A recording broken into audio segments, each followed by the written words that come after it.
Hello teachers, आपका स्वागत है आपके चैनल योर ऑनलाइन एजुकेटर पर। तो आज का जो हमारा सेशन है वो सीटेट का सीडीपी के 30 क्वेश्चन कराए जाएंगे। देखिएगा आप किस तरह से करते हैं हम लोग इस क्वेश्चन को।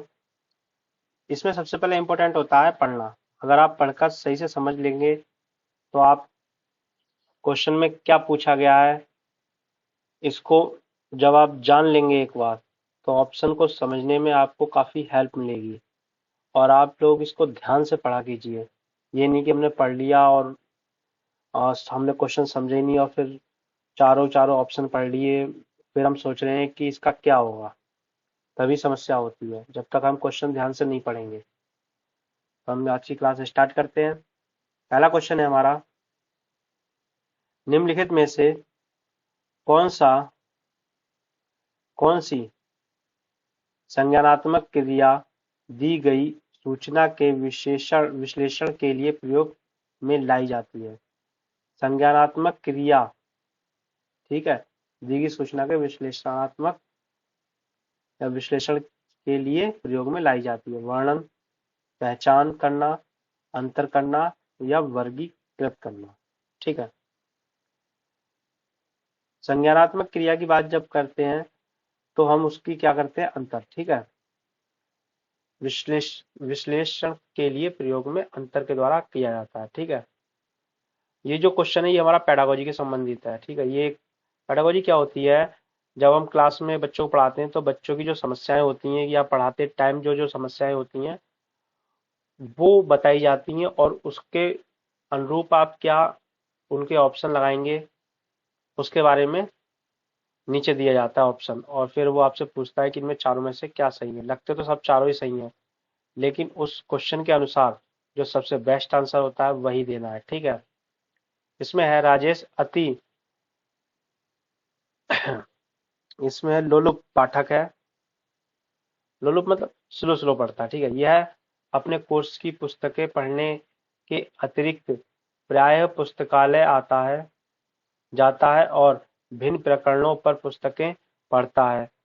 इतना ही नहीं, राजेश भोजन अवकाश में अपने परियोजना कार्य करता है। उसे परीक्षाओं के लिए पढ़ने के लिए अपने शिक्षकों अथवा अभिभावकों द्वारा कभी भी कहने की जरूरत नहीं है और वह वास्तव में सीखने का आनंद लेता नजर आता है।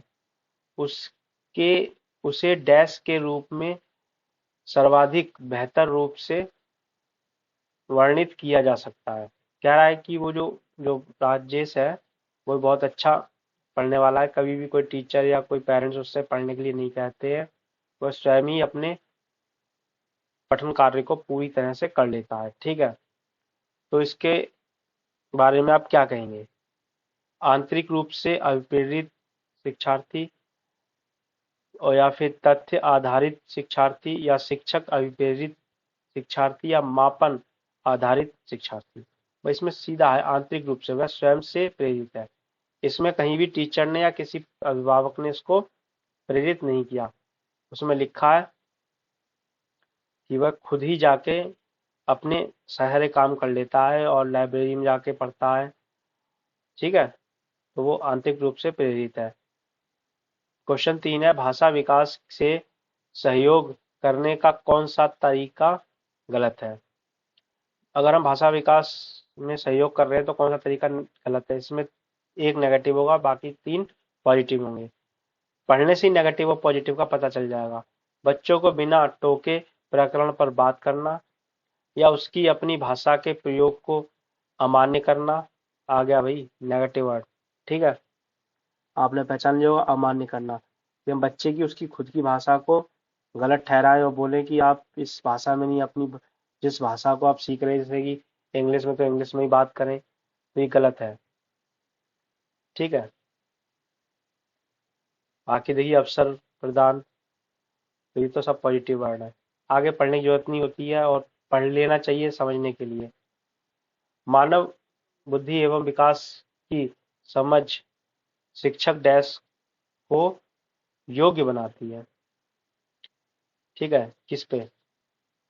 निष्पक्ष रूप से अपने शिक्षण अभ्यास या शिक्षण के समय शिक्षार्थियों के संवेगों पर नियंत्रण बनाए रखने या विविध शिक्षार्थियों के शिक्षण के बारे में स्पष्टता या शिक्षार्थियों को यह बताने कि वे अपने जीवन को कैसे सुधार सकते हैं। ठीक है, तो हम पहले तो ध्यान देंगे कि हम इसको एक भाषा पढ़ा रहे हैं। ठीक है, तो इसमें क्या है, सी, विविध शिक्षार्थियों के शिक्षण के बारे में स्पष्टता। स्पष्टता नहीं होगी तो वो कंफ्यूज बने रहेंगे। और इसमें जीवन को सुधारने के लिए सकते हैं, तो ये क्या मतलब है इसका। निम्नलिखित में से कौन सा सत्य है, सत्य बताना है, चारों में से एक। शिक्षक द्वारा प्रश्न पूछना संज्ञानात्मक विकास में बाधक है। भाई अगर शिक्षक प्रश्न पूछ रहा है तो बाधक कैसे हो सकता है, आप ये बताइए। ये तो सही होगा, उससे उसे पता चल जाएगा कि बच्चे के दिमाग में क्या चल रहा है। विकास और सिखाना, विकास और सिखाना समाज सांस्कृतिक संदर्भ से अप्रभावित रखते हैं। हाँ, जो विकास है और सिखाना जो समाज से जो सीखते हैं बच्चे वो अप्रभावित रखते हैं। शिक्षार्थी एक निश्चित तरीके से सीखता है। हाँ, ये भी बात सही है कि ऐसा नहीं है कि जो आ, कम बुद्धि लब्धि वाला बच्चा या जो थोड़ा सा आ, कम पढ़ने वाला बच्चा होगा तो वो ज़्यादा स्पीड से सीखेगा, या ज़्यादा पढ़ने वाला ज़्यादा और ज़्यादा स्पीड से या स्लो से। जिसका जैसा स्तर होता है वो उसी हिसाब से सीखता है। क्या है, खेलना संज्ञान और सामाजिक क्षमता के लिए सार्थक है। तो इसमें खेलना संज्ञान और सामाजिक क्षमता के लिए सार्थक है, ये सबसे सही है। ठीक है। बच्चे खेल से सामाजिक रूप से भी जुड़ते हैं, जो कि उनको पता लगता है दूसरे लोगों से कैसे व्यवहार करना है, और संज्ञानात्मक रूप से भी जुड़ते हैं। छठा क्वेश्चन है, बच्चे के विकास में आनुवंशिकता और वातावरण की भूमिका के बारे में निम्नलिखित में से कौन सा सत्य है। आनुवंशिकता और वातावरण दोनों एक बच्चे के विकास में 50-50% योगदान रखते हैं, या समवयस्कों और पितृक का सापेक्ष योगदान योगात्मक नहीं होता, या आनुवंशिकता और वातावरण एक साथ परिचालित नहीं होते, या सहज रुझान वातावरण में से संबंधित है जबकि वास्तविक विकास के लिए आनुवंशिकता जरूरी है। तो आप इसमें से बताएंगे कि कौन सा हमारा सबसे सही होगा। इसमें सबसे सही है वो हमारा बी है, समवयस्कों और पितृक का सापेक्ष योगदान योगात्मक नहीं होता। ठीक है, जो माता पिता होते हैं और समवयस्क जो हमारे बच्चे के द्वारा जो काम होता है समवयस्क, और माता पिता, इनका योगदान जो होता है योगात्मक नहीं होता। तो अगर बच्चे के साथ आप खेलेंगे तो वो आपको उस स्तर पर ले जाएगा, और माता पिता चाहेंगे कि आप कहीं और रहें। सामाजिकरण क्या है? सामाजिकरण क्या है? सामाजिक मानदंडों में परिवर्तन, या शिक्षक एवं पढ़ाई गए के बीच संबंध, या समाज के आधुनिकीकरण की प्रक्रिया, या समाज के मानदंडों उसके साथ अनुकूलन। सामाजिकरण क्या है? सामाजिकरण है डी, समाज के मानदंडों उसके द्वारा उसके साथ अनुकूलन। समाज के द्वारा अगर आप अनुकूलन नहीं बनाएंगे तो आप समाज में नहीं रह सकते। ठीक है, जो सामाजिक नियम होते हैं उसके अनुसार चलना पड़ता है। आठवां क्वेश्चन है, एक पीटी लेख शिक्षक क्रिकेट के खेल में अपने शिक्षार्थियों के क्षेत्रक्षण को सुधारना चाहता है। निम्नलिखित में से कौन सी युक्ति शिक्षार्थियों को अपना लक्ष्य प्राप्त करने में सर्वाधिक सहायक है। पीटी टीचर है जो खेल खिलाता है, शिक्षक क्रिकेट के खेल में अपने शिक्षार्थियों के क्षेत्रक्षण को सुधारना चाहता है। ठीक है, तो कैसे सुधार सकता है?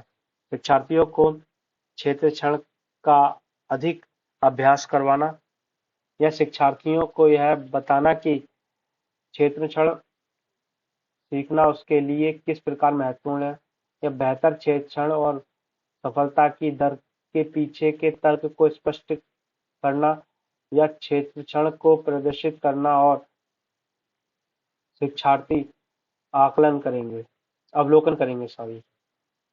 तो इनमें आपको बताना होगा,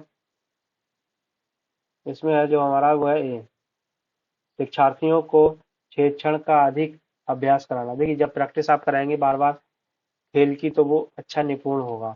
अगर आप क्रिकेट खेल रहा है बच्चा, ये क्रिकेट का क्वेश्चन है ना, और आप या तो बॉलिंग करने के लिए तो बॉलिंग में अच्छा रहेगा, क्रिकेट बैटिंग करने के देंगे तो बैटिंग में, फील्डिंग करने के लिए देंगे तो फील्डिंग। तो आपको अधिक से अधिक उसको अभ्यास कराना चाहिए। एक शिक्षिका अपने शिक्षार्थियों की इस रूप में मदद करना चाहती है कि वे एक स्थिति की अनेक दृष्टियों की सराहना कर सकें। वह विभिन्न समूहों में एक स्थिति पर वाद विवाद करने की अनेक अवसर उपलब्ध कराती हैं। वाइगॉस्की के परिप्रेक्ष्य के अनुसार उनके शिक्षार्थी विभिन्न दृष्टिकोण को डैश करेंगे और अपने तरीके से उस स्थिति के अनेक परिप्रेक्ष्य विकसित करेंगे। देखिए क्वेश्चन इसमें थोड़ा बड़ा है। इसमें क्या है, वाद विवाद करने की अपने अवसर उपलब्ध करा रही है। देखिए क्या करा रही है, अवसर उपलब्ध करा रही है विभिन्न वाद विवाद करने के लिए विभिन्न समूहों को। तो वाइगॉस्की के परिप्रेक्ष्य के अनुसार उनके शिक्षार्थी विभिन्न दृष्टिकोण को डैश करेंगे, कितना आत्मसात, बी सही होगा, ठीक है। वो खुद अपने आप में सीखेंगे। 10वां है, सीता ने हाथ से दाल और चावल खाना सीख लिया। जब उसे दाल और चावल दिए जाते हैं तो वह दाल चावल मिलाकर खाने लगती है। उसने चीजों को करने के लिए अपने स्कीमा में दाल और चावल खाने को डैश कर लिया है। स्कीमा क्या, एक तरह से आप तो माइंड में फिट कर लिया है, ठीक है, कि दाल चावल को इसी तरह से मिलाकर खाया जाता है। तो इसका अंगीकृत, अंगीकार, समायोजित, अनुकूलित या समुचितता, इसमें बताना है। तो इसका आएगा अनुकूलित, ठीक है। 11वां डैश के अतिरिक्त बुद्धि के निम्नलिखित इसमें आएगा, पक्षियों तो नहीं आना चाहिए, इसमें कुछ मिसप्रिंट सी लग रही है मुझे, पक्षों होना चाहिए, ठीक है। पक्षों को स्टर्नबर्ग के स्त्रीतंत्र सिद्धांत में संबोधित किया गया है, ठीक है। तो इसमें बताना है त्रितंत्र, यहाँ त्रितंत्र होगा, त्रितंत्र सिद्धांत में संबोधित किया जाता है किसको, कौन से पक्ष को,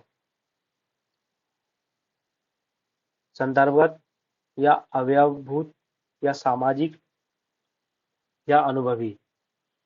तो इसका जो आंसर होगा वो हमारा होगा संदर्भगत, ठीक है।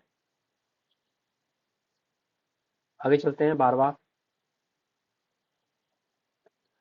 हार्वर्ड गार्डनर का बुद्धि का सिद्धांत डैश पर बल देता है। हार्वर्ड गार्डनर का बुद्धि का सिद्धांत किस पर बल देता है, शिक्षार्थियों के अनुबंधन कौशलों, सामान्य बुद्धि या विद्यालय में अवकाश वो आवश्यक समान योग्यताओं या प्रत्येक व्यक्ति की विलक्षण योग्यता। तो हमारा डी है, प्रत्येक व्यक्ति की विलक्षण योग्यता पर, ठीक है। तो अब 13वां क्वेश्चन है जो हमारा है, थो फो च जो है धनिया है, धनिया लिख रखा, धनिया यहाँ पे, और यहाँ आएगा वो, ठीक है। क्या है, स्वनिम या रूपिम, या रूपिम आएगा, रूपिन, या फिर लेखिम या शब्द। ये क्या है, रूपिम है, ठीक है। ये अक्षर है वो क्या है, रूपिम।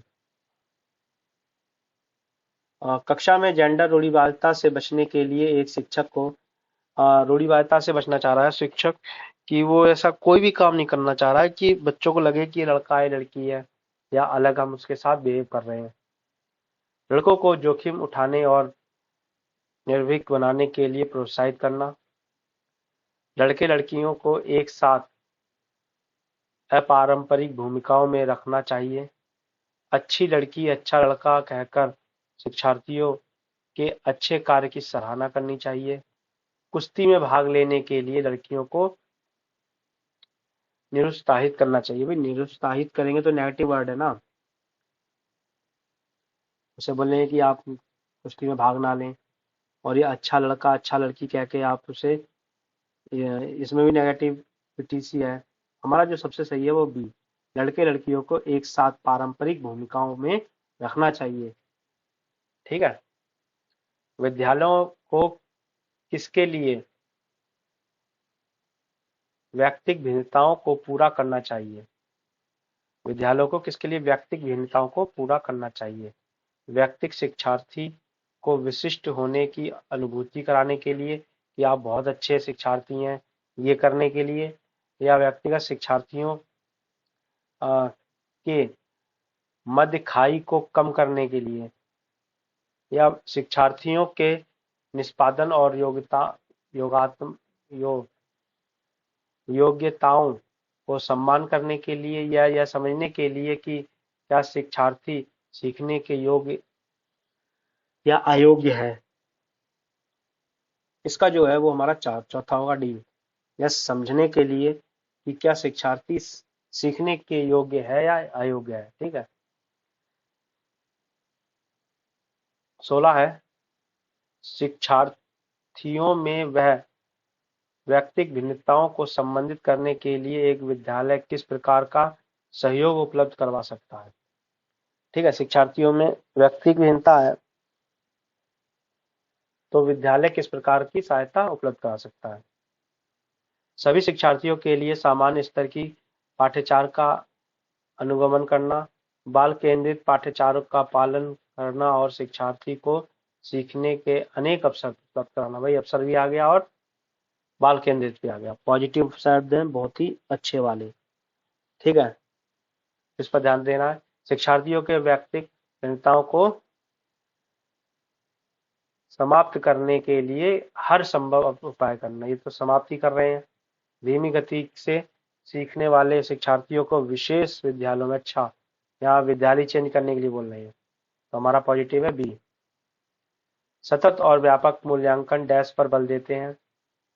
सतत और व्यापक मूल्यांकन किस पर बल देंगे, बोर्ड परीक्षाओं की अनावश्यकता पर, या फिर सीखने को सुनिश्चित करने के लिए व्यापक स्केल पर निरंतर परीक्षण, या सीखने को इस प्रकार अवलोकित रिकॉर्ड और सुधारा जाए इस पर, या शिक्षण के साथ परीक्षाओं को सामंजस्य पर, किस पर बल देंगे। ठीक है, हमारा सह सी, सीखने को किस प्रकार अवलोकित रिकॉर्ड और सुधारा जाए इस पर बल देना चाहिए। ठीक है।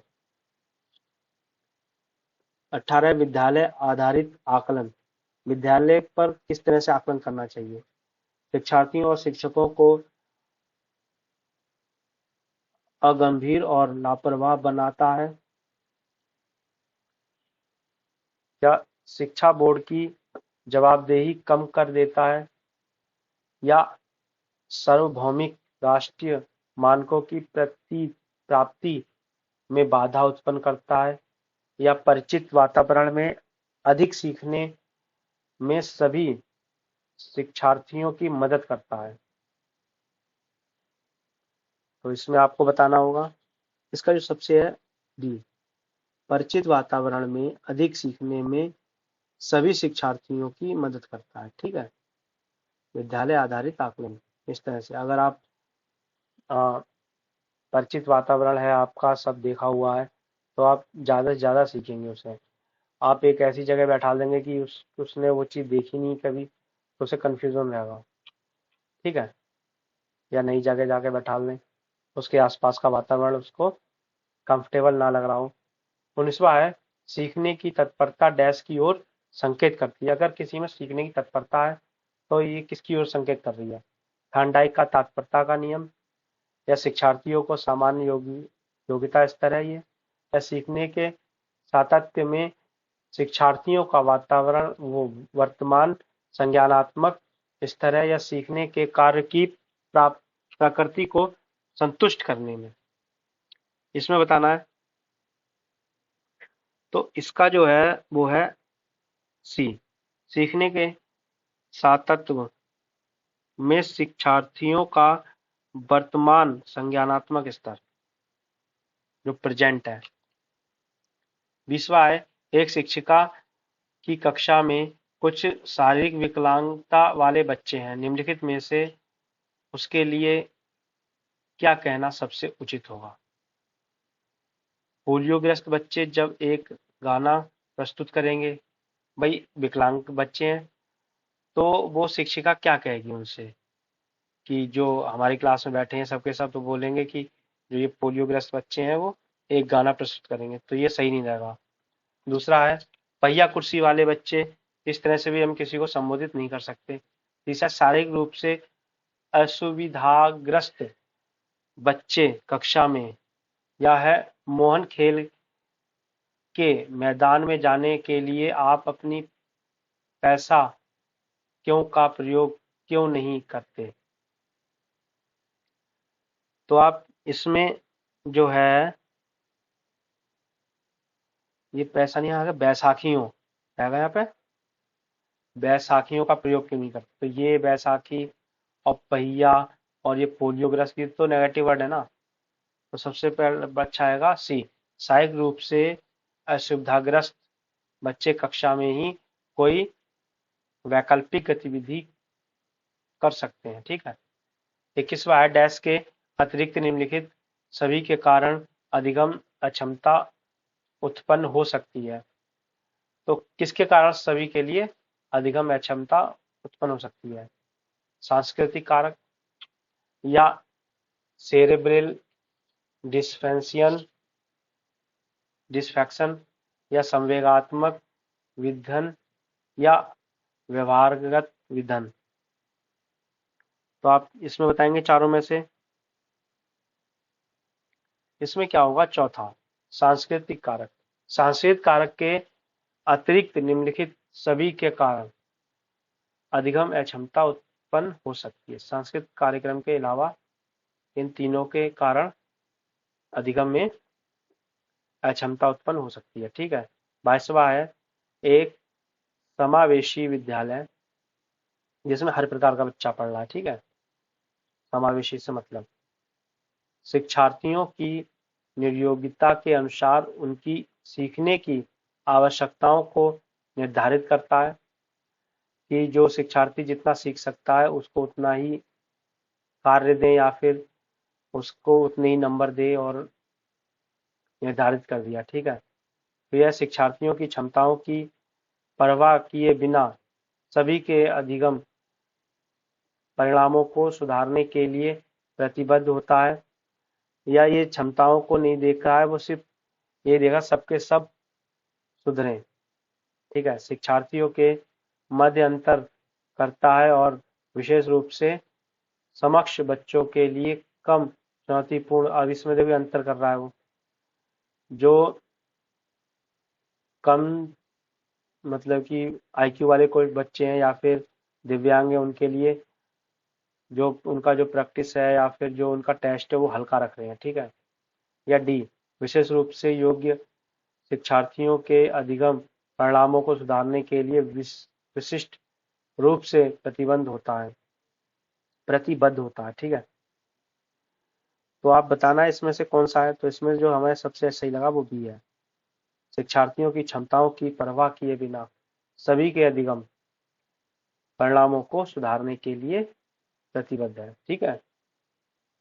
सभी आ रहा है इसमें, तो सभी समावेशी बनेगी। तो क्या प्रतिभाशाली शिक्षार्थी को, जो प्रतिभाशाली शिक्षार्थी उनको क्या करना चाहिए, अधिगम निर्योग ही कर सकते, या ऐसे सहयोग की सहायता होती है जो सामान्यतः विद्यालय द्वारा उपलब्ध नहीं कराए जाते, या शिक्षक के बिना अपने अध्ययन को व्यवस्थित कर लेते हैं, या अन्य शिक्षार्थियों के लिए अच्छे मॉडल बन सकते हैं।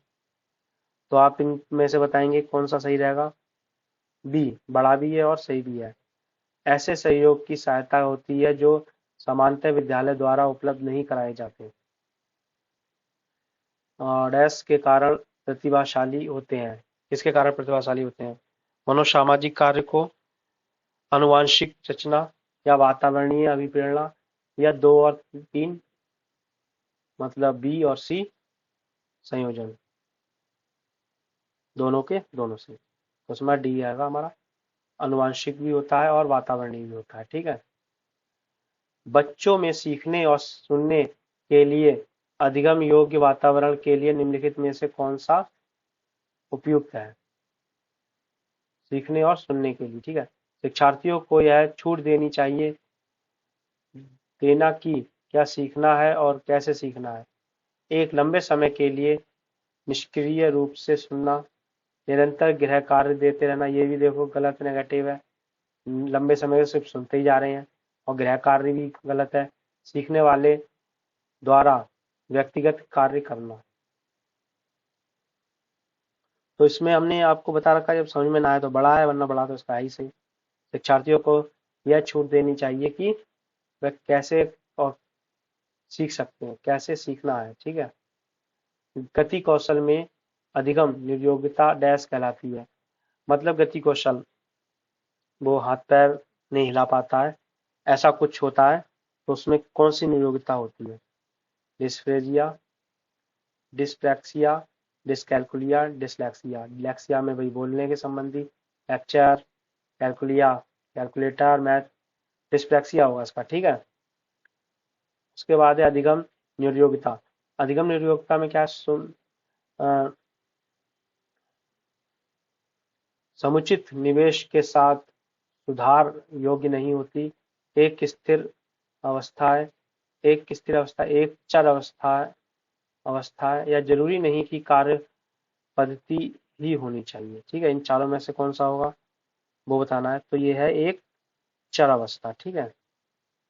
अधिगम चलती रहती है। ठीक है।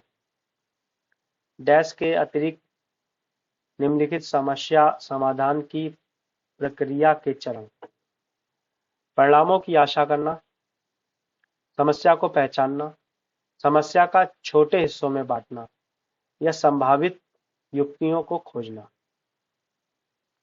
तो इसमें आपको बताना है कौन सा सही रहेगा। और डैश के अतिरिक्त निम्नलिखित समस्या समाधान की प्रक्रिया के चरण, मतलब बाकी तो है समस्या समाधान की, लेकिन एक नहीं है, अतिरिक्त लिखा है ना। तो परिणामों की आशा करना, ये है। इसके अलावा ये तीनों तीनों हमारे मुख्य हैं। ठीक है। एक शिक्षक को क्या करना चाहिए? एक शिक्षक को व्याख्यान पर अधिक ध्यान देना चाहिए और ज्ञान के लिए आधार उपलब्ध कराना चाहिए। ये व्याख्यान आगे तो नेगेटिव वर्ड है। ठीक है। एक भी है, साथियों द्वारा की गई त्रुटियों को एक भयंकर भूल के रूप में लेना चाहिए। ये भी नेगेटिव वर्ड है भाई। भयंकर भूल क्या फांसी चढ़ाते हो? शिक्षार्थी कितनी बार गलती करने से बचता है, इसे सफलता के माप के रूप में लेना चाहिए। ये भी गलत है।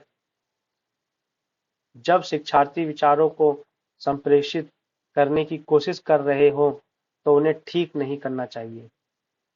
जब शिक्षार्थी विचारों को संप्रेषित करने की कोशिश कर रहा है तो उसको ठीक नहीं करना चाहिए। ठीक है। अगर वह कोई विचार अपने बता रहा है तो आप उसे बीच में ना टोकें। तीसरा है लास्ट, सीमा परीक्षा में A+ ग्रेड प्राप्त करने के लिए अति इच्छुक है। जब वह परीक्षा भवन में दाखिल होती है तथा परीक्षा प्रारंभ होती है, वह अत्यधिक नर्वस हो जाती है। इसके पांव ठंडे पड़ जाते हैं, इसके हृदय की धड़कन बहुत तेज हो जाती है और वह उचित तरीके से उत्तर नहीं दे पाती। इसका मुख्य कारण हो सकता है भाई ऐसा, जब आप CTET का, UP TET का कोई भी एग्जाम देने जाएंगे तो आप लोगों के साथ भी होता है। ठीक है। शायद वह अकस्मात संवेगात्मक आवेगों का सामना नहीं कर सकती। शायद वह अपनी तैयारी के बारे में बहुत आत्मविश्वासी ही नहीं है। शायद वह परीक्षा के परिणाम के बारे में बहुत अधिक सोचती है। भाई ये बड़ा आ गया, आप देख लो। निरीक्षक शिक्षिका को ड्यूटी पर है, वह उसकी कक्षा अध्यापिका हो सकती है और वह स्वभाव में बहुत कठोर है। तो आप इसमें बताएंगे। तो मैंने आपको एक संकेत दिया था, बड़ा आ गया, तो इसका ये मतलब नहीं कि ये सही है। इसमें ये है, शायद वह अकस्मात संवेगात्मक आवेगों का सामना नहीं कर सकती।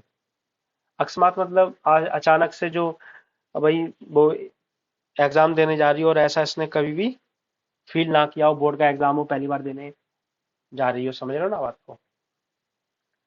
तो उस कंडीशन में ये होता है। ठीक है, तो हमारे ये क्वेश्चन पूरे हो गए हैं।